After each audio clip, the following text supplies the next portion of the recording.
Yo, welcome guys. Balik lagi di podcast kami. Di sini kami akan menjelaskan tentang Wali Songo. Jadi, apa sih Wali Songo itu? Tapi sebelumnya kita perkenalan dulu gak sih? Perkenalkan, nama saya Aura Wilby Susilo dari kelas 10 IPS 5. Perkenalkan, nama saya Sipul Puada dari kelas 10 IPS 5. Kami di sini akan mengerjakan tugas sejarah Indonesia, yaitu tentang podcast Wali Songo. Jadi balik lagi pertanyaan awal, apa sih Wali Songo itu? Wali Songo adalah merupakan kelompok atau sekumpulan orang yang dianggap memiliki kewenangan atau hak untuk mengajarkan Islam serta membimbing masyarakat Nusantara pada saat itu. Wali Songo terdiri dari 9 orang, yaitu Sunan Gresik, Sunan Ampel, Sunan Bonang, Sunan Giri, Sunan Derajat, Sunan Kalijaga, dan Sunan Kudus, Sunan Muria, dan Sunan Gunung Jati. Jadi, simpulan dari istilah Wali Songo adalah 9 orang yang berperan sebagai dewan dakwah atau suatu organisasi ulama dalam bentuk lembaga dan dakwah. Oke, jadi kita lanjut ke pembahasannya ya guys. Jadi Wali Songo merupakan tokoh yang menyebarkan agama Islam di Pulau Jawa, kayak di Jawa Barat, Jawa Tengah, dan Jawa Timur. Banyak yang berpendapat bahwa Islam masuk ke Indonesia pada abad ke-7 atau abad ke-8. Tokoh penyebaran agama Islam di Jawa adalah para Wali Songo.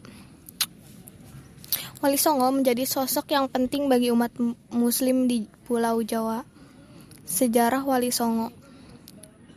Penyebaran Islam di Jawa berjalan dengan damai. Metode dakwah yang lembut, damai, dan tanpa unsur paksaan membuat masyarakat Jawa bisa menerima kehadiran Wali Songo dan memeluk Islam secara sukarela. Jadi lanjut aja ya ke pembahasannya. Kesimpulan dari istilah Wali Songo adalah 9 orang yang berperan sebagai dewan dakwah atau suatu organisasi ulama dalam membentuk lembaga dakwah. Perkembangan Wali Songo ini tidak lepas dari tokoh-tokoh di dalamnya. Lanjut ya guys ke penjelasan tokoh dari anggota Wali Songo. Sunan Gresik, beliau dikenal juga dengan nama Syekh Maulana Malik Ibrahim. Beliau merupakan putra dari Syekh Jumadil Kubra yang berasal dari Turki. Syekh Maulana datang ke Pulau Jawa pada tahun 1404 Masehi. Beliau mendirikan pesantren sebagai pengembangan dunia pendidikan Islam dan memberikan gagasan mengenai pengairan untuk sawah dan ladang. Beliau wafat pada tahun 1419 Masehi di Gresik. Selanjutnya, Sunan Ampel. Beliau dikenal juga dengan nama Raden Rahmat. Menurut Babat Diponegoro, beliau mempunyai pengaruh yang sangat kuat di kalangan istana Majapahit. Raden Rahmat merupakan orang yang merancang kerajaan Islam di Pulau Jawa. Sunan Ampel wafat pada tahun 1478 Masehi. Lanjut ya guys. Sunan Bonang, beliau dikenal juga dengan nama Raden Makdum Ibrahim. Beliau diperkirakan lahir sekitar tahun 1465 Masehi dan dianggap sebagai pencipta gending pertama untuk mengembangkan agama Islam di pesisir utara Jawa Timur. Selain itu, pondok pesantren juga didirikan di Tuban. Wali Songo menyebarkan agama Islam dengan cara menyesuaikan budaya masyarakat Jawa, yaitu wayang dan musik gamelan sebagai media dakwah para wali. Oleh sebab itu, Raden Makdum Ibrahim menciptakan tembang atau lagu gamelan berjudul Tembang Durma. Beliau wafat pada tahun 1525 Masehi. Kemudian ada Sunan Giri. Beliau dikenal juga dengan nama Raden Paku. Beliau mendirikan pondok pesantren Giri. Dalam waktu singkat dikenal di seluruh penjuru negeri. Raden Paku menciptakan tembang dolanan seperti Cublok, Suweng, dan Jemuran. Selanjutnya ada Sunan Kalijaga, Sunan Derajat. Beliau dikenal sebagai nama Raden Syarifuddin. Sumber lainnya mengatakan nama lainnya adalah Raden Kasim. Beliau berdakwah di daerah barat Gresik dan mendirikan pesantren untuk para muridnya. Gamelan yang menjadi kesenian dan budaya masyarakat Jawa menjadi salah satu media dakwah untuk mengembangkan Islam di daerah tersebut. Berikutnya ada Sunan Kalijaga. Beliau dikenal sebagai nama Raden Said. Selain itu, nama lain yang dikenal adalah Lokajaya, Syekh Malaya, Pangeran Tuban, dan Raden Abdurrahman. Raden Said juga menggunakan kesenian dalam menyebarkan agama Islam. Media dakwah seperti wayang masih menggunakan tokoh pewayangan yang dipetik dari cerita Mahabharata dan Ramayana, tetapi tetap disisipkan ajaran agama Islam.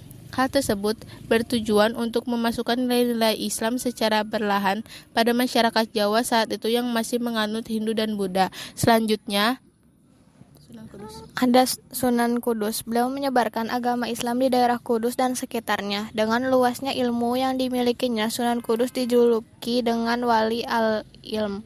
Beliau membangun masjid di daerah Loran pada tahun 1549 yang dikenal dengan Masjid Menara Kudus. Sunan Kudus menghasilkan cerita keagamaan yang terkenal seperti Gending Makunambang dan Mijil.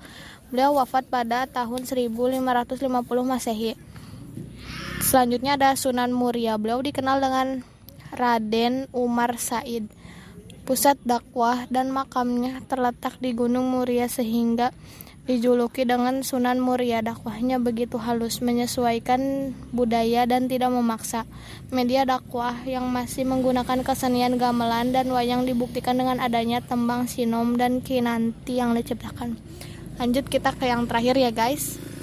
di sini ada Sunan Gunung Jati, mempunyai nama asli Syarif Hidayatullah. Beliau menyebarkan agama Islam di Jawa, khususnya Jawa Barat, yang juga merupakan pendiri dari Kesultanan Cirebon. Dakwahnya juga ke daerah-daerah lain seperti Majalengka, Kuningan, Kawali atau Galuh, Sunda, Kelapa, dan Banten. Adanya Wali Songo memberikan dampak pada dominasi Hindu-Buddha dan dalam budaya Nusantara saat ini. Budaya Hindu-Buddha berganti menjadi budaya Islam yang diterima oleh masyarakat, khususnya Jawa. Wali Songo merupakan suatu simbol dari adanya penyebaran agama Islam di Indonesia. Terus jadi yang terakhir tadi kayaknya Sunan Gunung Jati yang paling familiar di telinga kita ya. Iya. Jadi nanti kita lanjut aja ke penyebaran Islam di Indonesia oleh Wali Songo. Oke. Jadi lanjut ke penyebaran Islam di Indonesia, khususnya di Pulau Jawa oleh Wali Songo. Peran ulama dan para wali sangat penting dalam proses penyebaran, terutama di lingkungan pedalaman yang masih menganut kepercayaan lama sehingga dapat memeluk agama Islam. Mereka juga menggunakan cara yang cukup unik sih, kayak dari kesenian untuk berdakwah seperti wayang, Macapat yang telah ada lebih dulu. Agama Islam yang semakin besar dengan kehadiran kerajaan Demak juga tidak lepas dari peran Wali Songo. Wali Songo itu sangat berperan sebagai penasihat. Setelah Majapahit runtuh, Kesultanan Demak pun melebarkan kekuasaannya hingga ke Cirebon dan Banten. Kesultanan Cirebon dan Kesultanan Banten di Barat Jawa didirikan oleh Sunan Gunung Jati.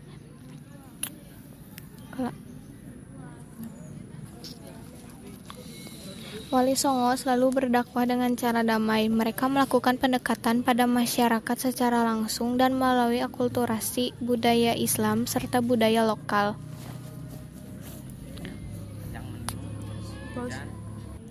Strategi dakwah penyebaran Islam di Nusantara dalam bidang pendidikan adalah melalui pesantren, masjid, surau, atau musola.